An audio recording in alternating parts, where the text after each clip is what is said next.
네, 안녕하세요. 저는 이번 메이킷 발표에서 얼굴 인식 관련 세션을 담당하게 된 NHN 클라우드 팀 컴퓨터 비전 신호철 전임이라고 합니다.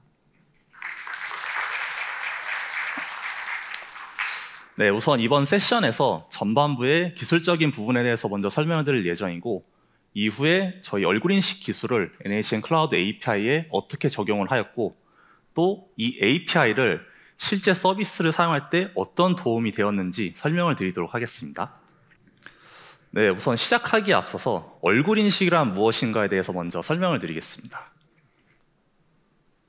네, 얼굴 인식이란 말 그대로 안면 정보를 개인 식별 정보로서 활용하는 생체 인식 기술 중에 하나라고 생각을 해주시면 될 것 같습니다. 그래서 예를 들어서 공기업이나 사기업에서 사옥에 출입하는 사람의 개개인의 신원을 확인하는 보안 절차는 이제 필수적인 요소 중에 하나입니다. 이를 통해서 이제 악의적인 사용자의 접근이나 공격을 방어를 할 수가 있고요. 쉽게 생각해 주시면 이제 사옥 1층마다 있는 이런 출입 게이트를 생각해 주시면 될 것 같습니다. 그래서 출입 게이트에 오시면 이제 자신의 신분을 증명할 수 있는 뭐 사원증이나 스마트폰 어플리케이션 QR 코드를 바코드에 대시면 이제 게이트를 패스할 수 있는 구조죠. 자, 그러면 보통 이렇게 자신의 신분을 증명할 수 있는 이런 도구가 어떤 게 있을까요? 일반적으로 뭐 주민등록증부터 시작해가지고 사측에서 배포한 사원증 혹은 사측에서 배포한 이런 인증 스마트폰 어플리케이션을 사용하시는 방법이 있겠죠. 근데 이러한 사원증이나 스마트폰 같은 경우 어쨌든 물리적으로 소지를 하고 계셔야 되기 때문에 발생할 수 있는 문제점이 몇 가지 있습니다. 예를 들어서 사원증을 집에 깜빡 두고 오셨다든가 혹은 이제 통신사의 일시적인 에러 혹은 기기적 결함으로 와이파이가 갑자기 먹통이 된다든가 하는 경우 잠시 난감한 상황에 겪으실 수 있겠죠.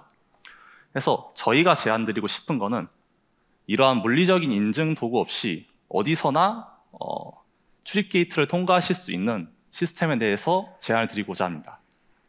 저희 세션의 제목을 보면 아시겠지만 네, 저희는 이러한 물리적인 인증 도구를 자신의 얼굴로서 대체하는 방법에 대해서 설명을 드리고자 합니다.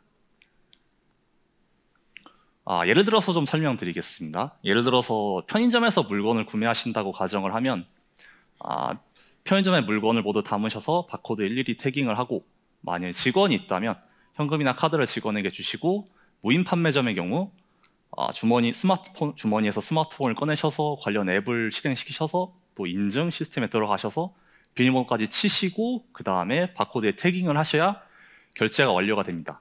여기서 얼굴 인식을 도입한다면 어떻게 될까요?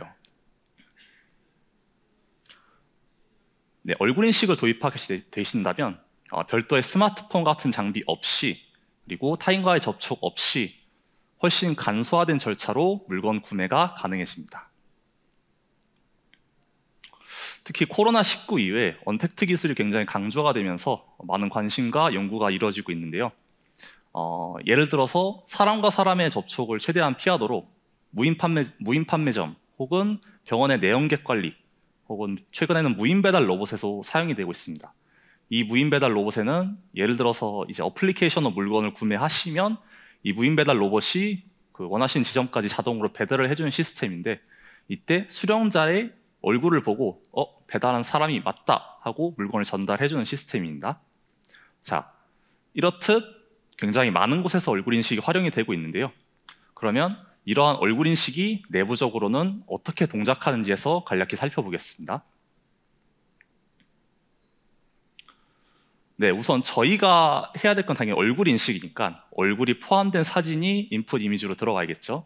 그래서 카메라 디바이스를 통해서 인풋 이미지가 들어오면 이 이미지 상에서 얼굴의 정확한 위치가 어딘지 그리고 얼굴 내에서 중요한 키포인트들 눈, 코, 입의 정확한 랜드마크가 어딘지를 추출해냅니다. 이 과정을 페이스 디텍션이라 하고요. 그리고 예를 들어서 카메라로 사진을 찍으실 때 이 카메라의 위치에 따라서 얼굴의 크기나 각도가 다를 수 있는데 일관성을 위해서 이러한 크기나 각도를 이제 정교화된 크기로 변형을 시켜줍니다. 이 과정을 얼굴 정렬이라 부르고 이렇게 정렬된 얼굴을 딥러닝 네트워크를 통과시켜서 이제 N차원 크기의 벡터로 변환을 시켜줍니다. 이 n차원 크기 벡터가 자기 자신을 표현해 줄 수 있는 어떠한 패턴이라고 생각을 해주시면 될 것 같습니다. 그래서 예를 들어서 지금 동일한 인물이라면 배경이 달라진다든가 혹은 앞머리가 달라진다든가 표정을 달리 해도 이 딥러닝 네트워크를 통과하면 항상 비슷한 유형의 피처가 추출이 되는 겁니다.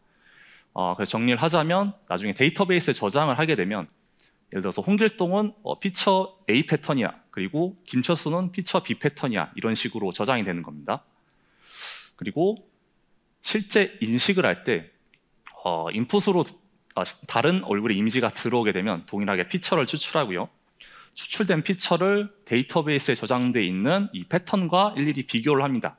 그래서 자기가 지정한 일정한 임계치 이상이 넘어선다면 데이터베이스에 저장이 돼 있구나, 통과를 해도 되겠구나, 이런 식으로 사용이 됩니다. 네, 그러면 일단 기본적으로 얼굴 인식이 어떻게 동작하는지에서 일단 살펴봤는데요. 그러면 이 일련의 과정 중에서 가장 중요한 부분이 어느 부분일까요? 네, 물론 이제 어떠한 얼굴이 들어오더라도 어떻게 동일한 패턴의 피처가 나올 수 있을까? 이 부분이 가장 중요한 요소가 됩니다. 그래서 어떻게 이런 피처를 추출할 수 있는 네트워크를 학습할 수 있는지 간략히 설명을 드려보겠습니다.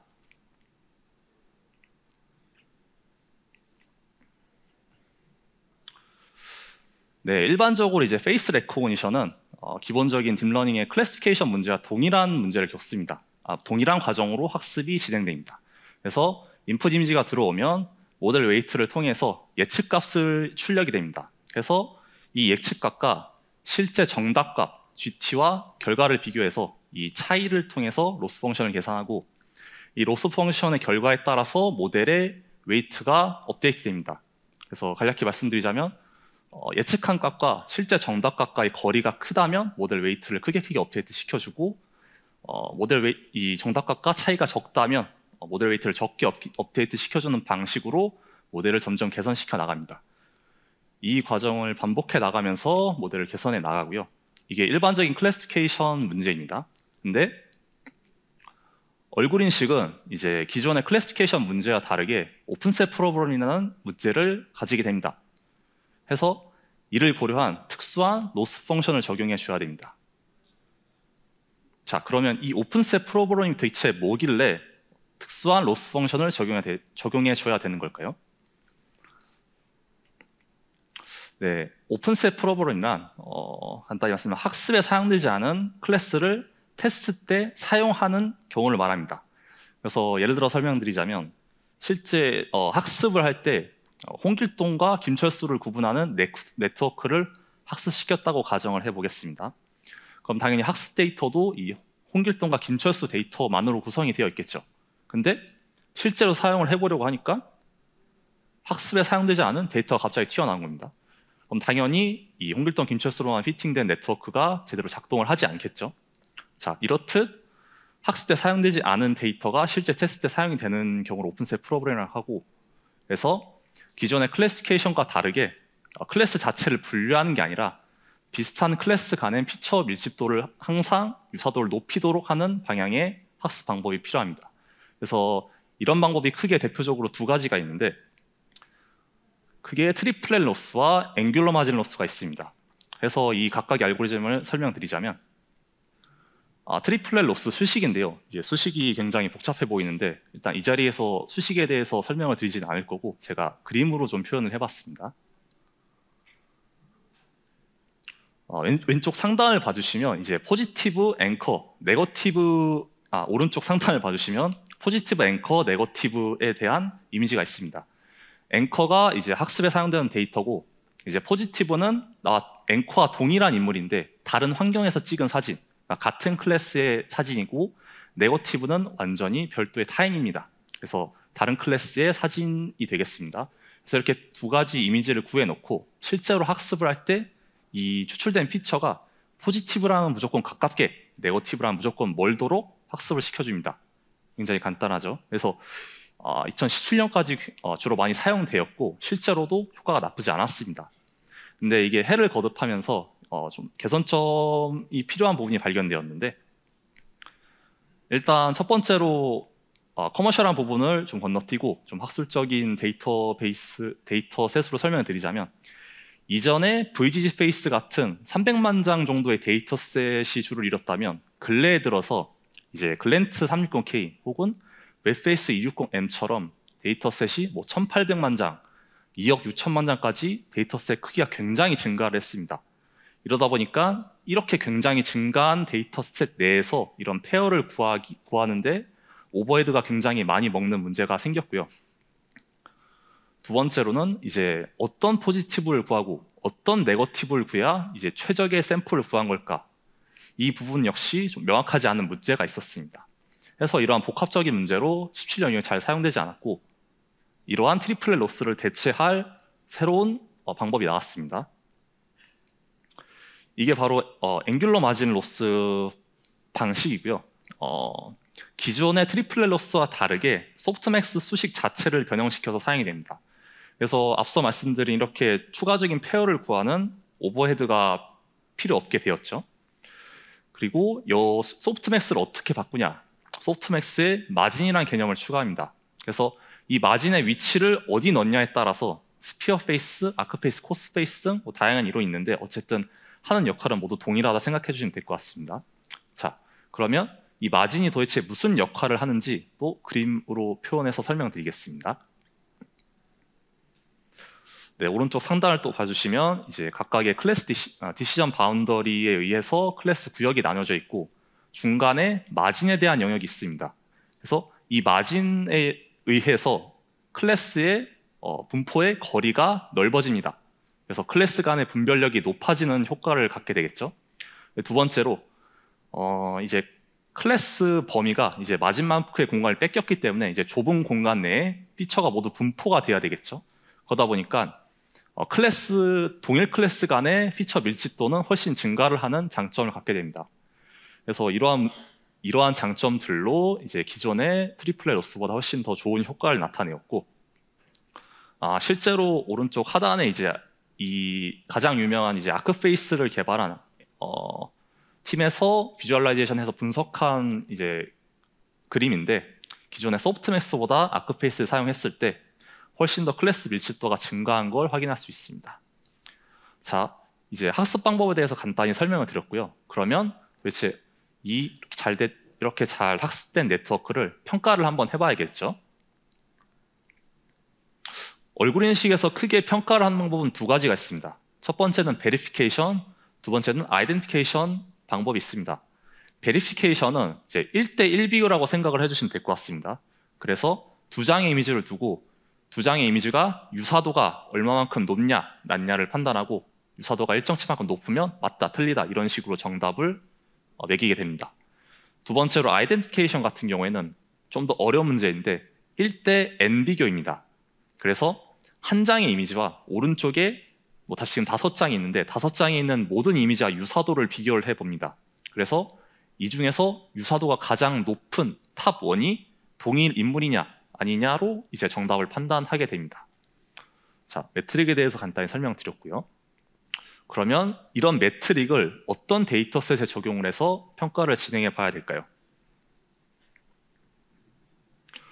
이것도 좀 커머셜한 걸 떠나서 좀 학술적으로 많이 사용되는 데이터셋을 좀 소개를 드리려 하는데 크게 자주 사용되는 게 세 가지 데이터셋이 있습니다. LFW, CFP, FP, HDB가 있는데 각각 데이터셋에 설명드리자면 LFW 같은 경우에는 이제 다양한 백그라운드, 다양한 광원, 각도 등 되게 와일드한 환경에서 찍힌 사진들을 수집한 평가셋이고요. 두 번째는 CFFP인데 여기서 FP 약자가 프론트 프로파일입니다. 그래서 정면과 완전히 측면인데 그래서 얼굴 각도가 90도 이상 틀어져도 평가를 이제 얼굴 인식 성능이 나오냐를 평가하실 때 사용하는 테스트셋이고요. 마지막은 HDB인데 이름에서 유추하셨을 수 있을 텐데 자기가 나이를 좀 먹더라도 내가 10년 후의 사진을 인식을 해봐도 인식이 잘 되냐 이런 부분을 평가하기 위한 데이터셋입니다. 그래서 이렇게 용도에 맞게 테스트셋으로 평가를 진행하실 수 있고 하지만 이러한 오픈된 데이터셋 자체가 약간 문제가 있다면 좀 말씀드릴 수 있는 게 어쨌든 오픈된 데이터셋이 사실 크기가 크지는 않습니다. 그래서 실제 서비스에 적용할 때도 내가 이만큼의 성능이 나올 수 있을까? 객관적으로 평가를 할 수 있냐? 이렇게 평가를 할 수 있을지에 대해서는 약간 의구심이 드는 데이터 세트입니다. 그래서 최근에는 국제기관에서 아예 데이터셋을 준 다음에 이제 평가를 하는 이런 벤더 테스팅 챌린지가 계속 열리고 있는데 그 중에서 가장 유명한 챌린지가 이제 니스트에서 주최를 하는 FRVT 챌린지입니다. 여기서 FRVT에서 데이터셋을 제공을 해주고 이제 평가까지 진행을 해줍니다. 모델 웨이트만 업데이트를 시켜주면. 그래서 평가 지표를 보면 이제 비자, 머그샷, 와일드, 보도 같이 다양한 평가 타입이 존재하고 데이터셋 크기도 거의 몇백만 장 수준의 데이터셋을 제공을 해주고 있습니다. 저희 NHN도 지속적으로 이 챌린지에 참여하고 있고 초기에 참여했을 때보다 성능이 점점 증가하고 있고 올해 4월 기준으로 국내에서 상위권 성능을 유지하고 있습니다. 그 외에는 이제 한국인터넷진흥원 이제 지금 키사라고 불리고 있는데 여기서 바이오인식 시스템 시험 인증을 주최를 하고 있습니다.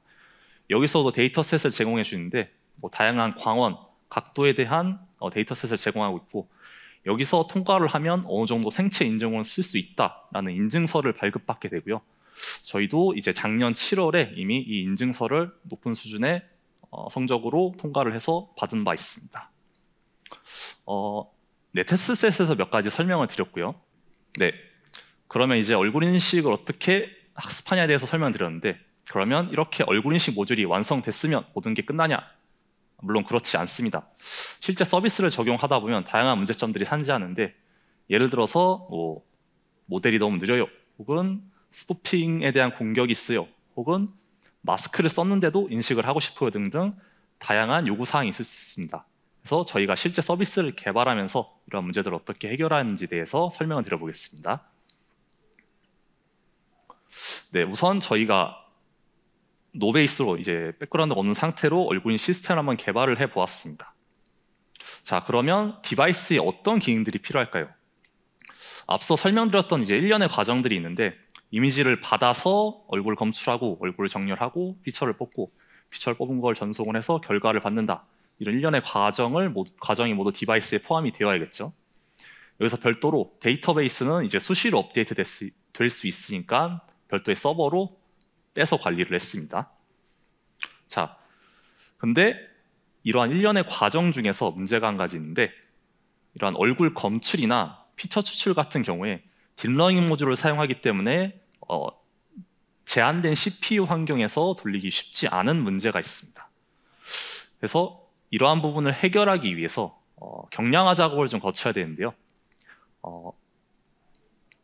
경량화란 그렇다면 무엇을 뜻하는 걸까요? 딥러닝상에서 경량화란 CPU의 연산량 그리고 모듈이 돌아가는데 점유하는 메모리를 줄이는 데 목적이 있습니다. 그래서 일반적으로 GPU에서 돌아가던 모델이 적은 CPU 가용성을 가지고 있는 이런 모바일 기기에서도 돌아가도록 만드는 작업입니다.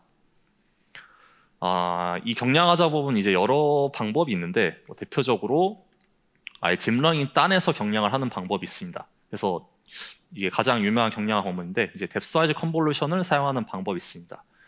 간략히 내부적으로 어떻게 들어가는지 설명드리자면 이제 보통 3D 차원의 컨볼루션 연산이 일어나는 거를 이제 2차원의 컨볼루션 연산을 겹쳐서 씀으로써 피처의 표현도는 유지를 하되 연산량을 획기적으로 줄이는 방식이고요. 실제로 이 이 뎁스와이즈 컨볼루션이 들어간 모바일넷을 적용을 했을 때 오른쪽 하단의 표를 봐주시면 어큐러시는 0.1% 정도밖에 하락하지 않았음에도 이제 인퍼런스 타임이나 메모리가 거의 15배, 25배 이상 효율적으로 바뀐 걸 확인을 할 수 있습니다. 그 외에는 디노멀 플로팅이라는 방식이 있는데요. 디노멀 플로팅 방식을 설명드리자면 일단 컴퓨터에서 소수가 어떻게 표현되는지에 대해서 설명을 드려야 될 것 같은데 컴퓨터 내에서 소수는 이제 지수, 부호, 지수, 가수 형태로 이제 비트가 각각 할당돼서 표현이 됩니다. 이러다 보니까 CPU 상에서 소수를 표현할 수 있는 범위가 한정이 되어 있습니다. 근데 만약 CPU가 연산을 하다가 이 소수의 범위를 벗어난다 하면 굉장히 많은 부하가 걸리게 됩니다. 그래서 네트워크 단에서 이러한 부하를 없애기 위해서 애시당초 웨이트 자체 내에서 이러한 플러팅 범위가 벗어나지 않도록 이런 범위를 제한해주는 방법이 있습니다. 그래서 이러한 방법을 디노멀 플러팅이라고 하고요. 마지막으로는 페이스북이나 구글 같은 데서 이제 양자화 가속화 라이브러리를 많이 내놨습니다. 그래서 ONNX나 TensorRT 혹은 오픈비노 같은 가속화 라이브러리를 사용하시는 방법이 있겠습니다. 자, 그래서 이렇게 경량화를 통해서 얼굴 인식 모듈을 개발을 했고요. 실제로 저희 PnP 시큐어에 이제 페이스 락커라는 재택 모니터링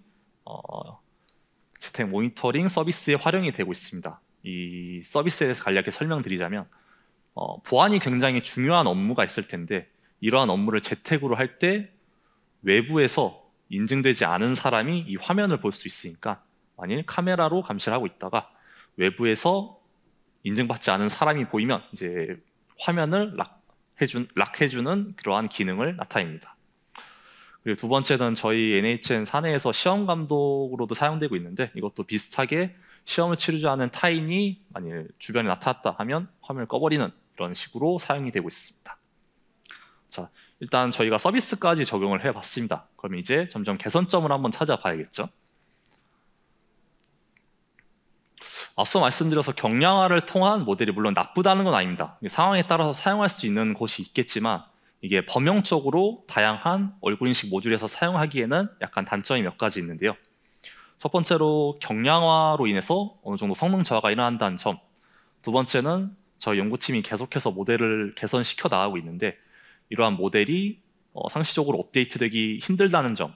그리고 마지막으로는 보통 얼굴 정보가 이제 데이터 중에서 굉장히 민감한 정보로 분류가 됩니다. 그래서 법적으로 항상 암호화가 되어서 관리가 되어야 되는데 이러한 암호화 관리를 일일이 해줘야 된다는 문제가 있습니다. 이와는 별도로 앞서 말씀드린 ONNX, 레티나 페이스 모바일 넷, NTCN, K-민 클러스터링 등등 다양한 이제 이론을 알고 구현을 해야 이 전체적인 얼굴 인식 모듈이 구현이 가능한데 물론 단기간에 구현하기 쉽지 않은 문제가 있습니다. 저희가 제안드리고 싶은 거는 저희 NHN 클라우드를 이용하시면 이러한 복잡한 이론을 모르셔도 얼굴 인식 모듈을 쉽게 개발할 수 있다라는 점을 강조드리고 싶습니다. 자, 그럼 저희 NHN 클라우드 API 어떤 기능을 가지고 있고 어떻게 사용하는지 설명을 간단히 드려보겠습니다. 일단 저희의 목표는 저희가 내부적으로 실험하고 개선한 이 네트워크를 얼굴 인식 모듈을 개발하시는 개발자분이 손쉽게 사용하셔서 이제 높은 성능의 얼굴 인식을 손쉽게 이용하는 걸 지원드리기 위한 도구입니다. 그래서 기본적으로 REST API 형식으로 지원을 하고 있고 그래서 간단하게 어떠한 입력이 들어오면 이미지 리턴이 되는 이런 형식을 취하고 있고요. 뭐 예를 들어서 디텍션을 시켜줘 하면 얼굴의 위치가 리턴이 되고 인식을 시켜줘 하면 내부에서 조회한 유사도가 리턴이 되는 형식입니다. 자, 그러면 저희가 고민을 하는 게 어떠한 최소한의 기능을 전달드려야 얼굴 인식 모듈을 구현을 하시기 쉬울까? 여기에 대해서 고민을 해봤습니다. 그래서 대표적으로 4가지 기능에 대해서 지원을 하고 있고요. 페이스 디텍션, 얼굴 감지, 얼굴 비교, 얼굴 검색, 얼굴 검증에 대한 기능을 지원을 하고 있습니다. 자, 이러한 핵심 기능들이 있고 이 핵심 기능들을 설명드리기 전에 일단 데이터베이스가 내부에 저장이 그러니까 데이터베이스가 클라우드 내부에 저장이 되어야겠죠. 그래서 어떤 방식으로 클라우드 내부에 저장이 되는지 먼저 설명을 드리겠습니다. 네, 우선 클라우드 내에 저장되는 모든 얼굴 정보는 암호화가 자동으로 이루어집니다. 그래서 암호화가 돼서 관리가 되고 실제로 DB에 저장을 하신다고 하면 3가지 정보가 필요합니다. 첫 번째, 사용자 정보, 보통 이름이 되겠죠. 이름이나 사번이 될 테고 두 번째는 그룹 DB, 이 사람이 어디에 포함되는가, 어떤 그룹에 속해 있는가 그리고 세 번째는 당연히 자신의 얼굴이 될 겁니다. 그래서 이 세 정보를 입력을 해주시면 내부적으로는 이제 디텍션이 일어나고 디텍션된 내용을 바탕으로 피처가 추출됩니다. 피처가 추출되면 자동으로 페이스 아이디가 생성이 됩니다. 이건 모든 얼굴에 대한 고유한 번호라고 생각을 해주시면 될 것 같고 이 아이디에 매칭돼서 피처와 이름이 하나의 패키지가 되겠습니다. 이 패키지가 초기에 입력해 주신 이런 컴퓨터 비전 팀 그룹 DB 안에 저장이 됩니다. 이 그룹 DB가 어떻게 활용이 되냐? 간략히 설명드리자면 예를 들어서 뭐 사내에 여러 팀이 있을 텐데 뭐 컴퓨터 비전 팀일 수도 있고 클라우드 서비스 팀이 있을 수 있는데 각 팀마다 뭐 접근할 수 있는 구역이 다를 수도 있습니다. 그러니까 예를 들어서 컴퓨터 비전 팀 DB에는 이 팀에 속한 사람의 각각의 피처와 이름들을 저장해 두고 클라우드 서비스 팀에는 이 팀에 속한 피처와 이름을 저장해 두는 이런 방식으로 사용이 가능하고요. 그리고 그러면 이제 핵심 기능에 대해 설명을 드릴 텐데 일단 첫 번째로 얼굴 감지 기능이 있습니다. 사진을 입력받으면 얼굴의 위치 그리고 아까 말씀드린 눈, 코, 입의 랜드마크 정보 그리고 얼굴 각도까지 지원을 하고 있습니다. 이제 저희가 그리고 두 번째로는 얼굴 비교 기능이 있습니다. 여기서 인풋으로 두 개의 이미지를 넣어주시면 두 인물이 얼마나 유사한 인물인가에 대한 기능을 지원을 하고 있습니다. 그래서 리턴 값으로는 유사도가 몇 %다 이런 결과가 나오고요. 세 번째는 얼굴 검증 기능인데 아까 말씀드린 얼굴 비교와 비슷한 맥락입니다. 이 차이점이 있다면 아까는 인풋을 두 개를 동시에 넣어주셨다면 이거는 입력 사진과 데이터베이스에 있는 어떠한 얼굴과 비교를 하는 겁니다. 그래서 인풋으로 페이스 아이디와 입력 사진을 넣어주시고요. 두 얼굴에 그러니까 내부적으로는 두 피처의 유사도를 검색을 해서 리턴을 시켜줍니다. 마지막으로 가장 중요한 기능인데 얼굴 검색 기능입니다. 이 얼굴 검색 기능은 입력으로 어떠한 그룹 DB에서 검사를 할 건가에 대한 그룹 DB 이름 그리고 입력 사진이 되겠습니다. 그래서 내부적으로 피처를 추출하고 나면 이 그룹 DB에 저장되어 있는 모든 피처와 유사도를 검색을 해봅니다. 그래서 일정 이상 유사도가 높은 인물에 대해서 리턴을 시켜줍니다. 그래서 예를 들어서 김철수가 데이터베이스에 저장이 돼 있어. 그럼 이 사람은 등록이 된 거구나. 그럼 게이트를 통과시켜 줄 거야. 이런 식으로 사용이 될 수 있습니다. 그와 반대로 만약에 DB에 등록되지 않은 사람이 있다면 똑같이 데이터베이스에서 유사도를 모두 검색을 하고 유사도를 다 비교를 했는데 일정치 이상 넘는 사람이 없으면 이제 접근 거부가 되는 이런 방식으로 사용을 하실 수가 있습니다. 네, 이 화면은 이제 실제 저희 클라우드 API 얼굴 인식 쪽 화면인데요. 제가 지금 설명을 좀 스킵했지만 데이터베이스의 뭐 색인이나 조회, 얼굴 삭제 이런 것도 필요하겠죠. 이러한 내부 기능들도 모두 잘 정리가 되어 있습니다. 이 가이드라인이 잘 정리됐으니까 이걸 참조를 해주시면 좋을 것 같고 그리고 이거 외에도 저희가 콘솔 형식으로도 지원을 하고 있습니다. 그래서 GUI 형식으로 그냥 파일을 직접 업로드 해보시면 얼굴이 검출되고 랜드마크가 어디 뽑혔어 라는 결과를 GUI 형식으로 간단하게 테스트를 해보실 수 있습니다. 그리고 저희가 기본적으로 REST API 형식으로 지원을 하고 있고요. 포맷을 보시면 도메인의 주소값 그리고 앱키, 이미지 URL 정도만 전달해 주셔도 결과값이 나올 수 있고 뭐 이미지를 직접 전달하고 싶으시다면 바이트로 변환하셔서 제이슨 파일로 넣어주시면 됩니다. 그래서 결과가 응답이 성공하면 뭐 응답이 성공했다 그리고 응답에 대한 로그 값이 이제 리절트 코드 형식으로 리턴이 됩니다. 실제로 이런 타입의 리턴 값을 지원하고 있고 얼굴의 위치, 랜드마크, 얼굴 각도 그리고 여기서 지금 추출된 얼굴이 얼마나 신뢰를 할 수 있느냐에 대한 얼굴 인식 신뢰도를 리턴으로 타입으로 지원하고 있습니다. 그리고 저희가 이 정보 외에도 하반기에 얼굴 인식, 얼굴에 대한 감정이나 나이까지 추후에 업데이트를 할 계획이 있습니다. 네, 그럼 이렇게 클라우드 API를 구성을 해봤고 그럼 이제 실제 서비스에 적용을 해봤을 때 이 API가 어떠한 장점이 있는가에 대해서 설명을 드려보겠습니다. 일단 아까 개발해봤던 이 디바이스 이 프레임워크 구조도를 한번 살펴보겠습니다. 디바이스에서 굉장히 많은 일을 하고 있죠. 얼굴 검출부터 피처 추출까지 많은 일을 하기 때문에 연산량 부하가 굉장히 많이 됩니다. 근데 여기서 저희 클라우드 API를 사용하신다면 구조가 변경되는데 자, 디바이스에서 하는 구조가 굉장히 단순해진 걸 확인하실 수 있죠. RGB 입력만 잘 받아서 서버에 전송을 하시면 결과가 오고 결과를 GUI 형식으로 잘 뿌려주시기만 하면 됩니다. 그래서 아까 말씀드렸던 데이터베이스 관리도 서버를 둬서 따로 관리를 했는데 요거까지 모두 클라우드에서 관리를 해주기 때문에 훨씬 더 편리한, 훨씬 더 간편한 개발이 가능합니다. 그리고 이렇게 디바이스에서 하던 역할을 모두 클라우드가 가져왔기 때문에 연산량적으로 좀 여유가 생겼습니다. 그래서 이렇게 여유가 생긴 만큼 스푸핑 체크나 뭐 발열 체크, 움직임 감지 등으로 다른 쪽에 사용할 수 있는 여력이 생기는 겁니다. 네, 이렇듯 사용하시고자 하는 용도에 따라서 다양한 환경에서 활용이 가능하고 이미지 입력과 전송 지휘형을 신경 쓰시면 되기 때문에 매우 간단한 개발이 가능해집니다.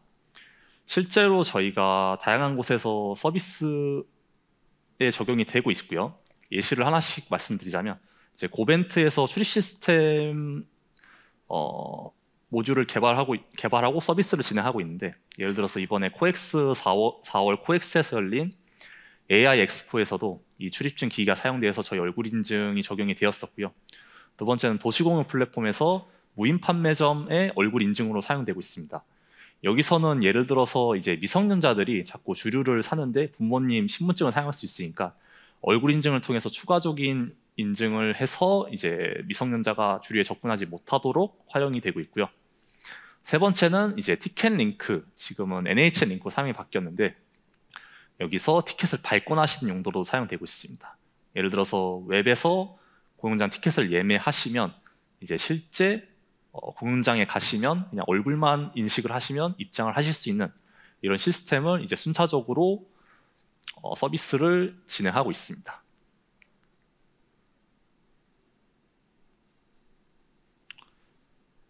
네, 그러면 이제 저희가 추후에 업데이트를 계획하고 있는 모듈에 대해서 설명을 드려보겠습니다.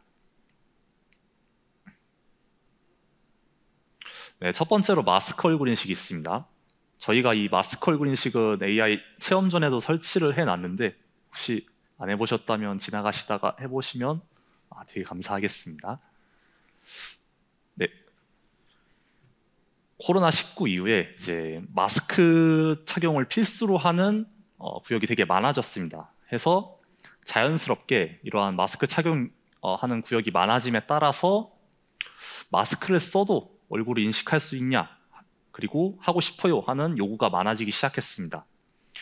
자, 근데 이게 코로나 팬데믹이 시작된 지 얼마 안 되기 때문에 이러한 데이터셋이 구하기 힘들다는 문제가 첫 번째가 있습니다. 그래서 근래에는 기본적인 얼굴 데이터셋에다가 이러한 마스크를 합성하는 게 추세가 되고 있고요. 그래서 이게 합성된 프로세스인데 텍스처 같은 경우 2D 형식으로 펼쳐준 다음에 마스크를 합성할 때는 일단 2D 아까 말씀드린 2D 랜드마크가 아니라 3D 좌표 자체를 직접 뽑아줍니다. 그래서 최대한 정교한 합성이 되도록 구현이 되어 있고요. 실제로 저희가 합성을 한 결과인데 네, 좀 어색해 보일 수도 있지만 기존의 2D 합성 대비해서 훨씬 더 정교한 마스크 합성이 된 걸 확인을 할 수가 있습니다. 자, 하지만 이렇게 마스크 합성 데이터가 있다고 모든 게 해결되지 않습니다. 제가 두 분의 이미지를 띄워봤는데 동일 인물 같을까요? 이분들은 저희 동료분이기에 저는 한 번에 알아보지만 이제 객관적으로 봤을 때 두 분의 머리 스타일도 비슷하고 안경 스타일도 비슷하고 심지어 마스크 색이랑 모양까지 비슷합니다. 이렇듯 굉장히 마스크를 착용했을 때 노출되는 정보량이 굉장히 적은 문제가 있습니다. 당연히 노출된 정보량이 적기 때문에 인식을 하기 쉽지 않은 문제가 있고요. 그래서 기존의 페이스 레코그니션 방식과는 다른 접근 방법이 필요한데 일단 첫 번째로 가정을 둔 게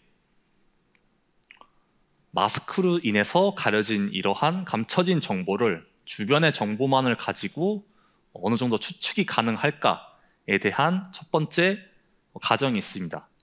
그래서 이 가정을 실제로 학습 때 적용을 해보면 일단 기본적으로 아까 말씀드린 페이스 레코그니션이 적용되는 네트워크가 있습니다. 이 네트워크는 어느 정도 인식 성능이 나오고 여기서 추출된 피처는 어느 정도 다른 사람과 구분이 가능하다는 전제가 깔려 있습니다. 미리 학습된 페이스 네트워크를 사용하고요. 그리고 실제로 마스크 인식 때 사용될 마스크 페이스 피처 네트워크가 있습니다. 이 네트워크 자체로 나온 피처의 경우 아무래도 노출된 정보량이 적기 때문에 인식 성능이 낮은 문제가 있습니다. 그래서 어떻게 하느냐? 여기서 마스크 네트워크를 통해서 나온 피처를 페이스 피처 네트워크에 나온 피처와 유사하도록 강제로 유도를 시켜줍니다. 그럼으로써 이게 내부적으로는 이렇게 가려진 부분에 대해서 이런 피처가 나올 거다라고 추정이 가능하도록 도움을 주는 겁니다. 그래서 이런 방식으로 마스크를 써도 어느 정도 인식이 되도록 성능을 높여줄 수가 있습니다. 네, 다음은 스푸핑 탐지인데요. 일단 스푸핑이란 무엇인지에 대해서 먼저 설명을 드리겠습니다. 스푸핑이란 예를 들어서 인화된 사진이나 타블렛에 예전에 찍어둔 이미지를 통해서 인증을 뚫으려는 시도를 말합니다. 그래서 이러한 공격 방식도 되게 여러 가지가 있는데 예를 들어서 인화된 사진부터 시작해가지고 이 중에서 홍채 인식을 뚫기 위해서 눈 부분에 구멍만 뚫어서 시도를 한다든가 혹은 타블렛에 예전에 저장된 이미지를 사용한다든가 최근에는 이제 3D 프린트를 이용해서 3D 프린팅된 특정 사람의 얼굴을 통해서 인증을 뚫으려는 시도도 발견이 되고 있습니다. 이렇듯 다양한 스푸핑 공격 방식이 존재하는데 이만큼 다양한 방어 방법도 존재합니다.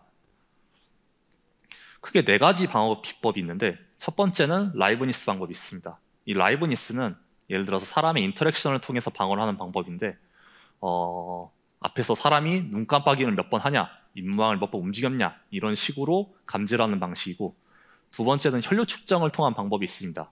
이게 저희가 눈으로 보기엔 잘 안 보이는데 카메라로 자세히 봤을 때는 얼굴에 흐르는 혈류의 흐름이 있습니다. 이 혈류의 흐름을 보면 이제 만약 3D 마스크를 착용하셨다면 이러한 혈류의 흐름이 보이지 않겠죠. 이러한 방식으로 스푸핑을 탐지하는 방법이 있고 세 번째로는 단순하게 딥러닝을 사용하는 방법이 있습니다. 예를 들어 스푸핑 이미지가 아닌 것들 모아두고 클래시피케이션 학습을 하는 방식이고요. 이게 내부적으로는 예를 들어서 타블렛 같은 경우에는 타블렛에 비치는 미세한 광택도가 다른데 이러한 부분을 캐치를 해서 스푸핑인지 아닌지 판단을 하게 됩니다. 마지막으로는 추가적인 센서를 사용하는 방법이 있습니다. 이게 가장 간단 명료하고 강력한 방법인데 예를 들어 뎁스 센서를 사용을 하면 인화된 이미지를 앞에 댔으면 당연히 평평한 카메라 결과가 나오겠죠. 이러한 방식으로 스푸핑을 탐지를 할 수가 있고요. 저희가 내부적으로 이제 뎁스 센서를 이용한 스푸핑 실험을 한 건데 보시면 핸드폰에 인화된 이미지에 대해서 어느 정도 방어가 되는 걸 확인을 할 수가 있습니다. 이러한 뎁스 센싱 이외에도 저희가 RGB 기반의 스푸핑도 연구를 진행하고 있고 추후 클라우드 서비스에 추가될 예정입니다. 네, 이렇게 얼굴 인식에 대한 설명을 모두 마쳤는데요.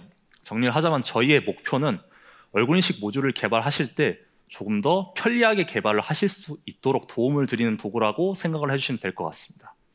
앞서 말씀드린 마스크 인식, 스푸핑 이외에도 감정 인식, 나이 측정과 같은 다양한 기능 업데이트를 계획하고 있고 추후에도 사용자 편의성을 위한 노력을 지속할 것을 약속드리면서 이번 발표를 마치겠습니다. 감사합니다.